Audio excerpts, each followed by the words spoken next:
লন্ডনে চিকিৎসাধীন BNP chairperson Khaleda Zia এখন অনেকটাই ভালো আছেন।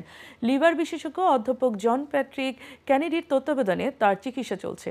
খালেদা জিয়া লন্ডনে তার ছেলে তারেক রহমানের বাসা থেকে আনা খাবার খাচ্ছেন। তিনি নাতনি তারেক রহমানের মেয়ে জাইমা রহমান, আরাফাত রহমান কোকুর মেয়ে জাহিয়া রহমান ও জাফিয়া রহমানের সঙ্গে সময় কাটাচ্ছেন তিনি। উৎফুল্ল আছেন মানসিকভাবে। ৭৯ বছর বয়সী সাবেক প্রধানমন্ত্রী খালেদা জিয়া দীর্ঘদিন থেকে liver cirrhosis, kidney, heart, diabetes, arthritis নানা শারীরিক অসুস্থতায় ভুগছেন। উনি এখানে ভর্তি আছেন, ওনার চিকিৎসার পরীক্ষা নিরীক্ষা শুরু হয়েছে, পরীক্ষা নিরীক্ষা চলছে এবং ৮ তারিখ থেকে আজকে ১৪ তারিখ ৬ দিন, তার মধ্যে সপ্তাহের মধ্যে ২ দিন হলিডে ছিল। কাজেই অনেকগুলো পরীক্ষা নিরীক্ষা আছে, কারণ ওনার শরীরে লিভারের জটিলতা আছে, কিডনির জটিলতা আছে, হার্টের জটিলতা আছে, প্রত্যেকটাকে অ্যাড্রেস করার প্রয়োজনীয়তা আছে।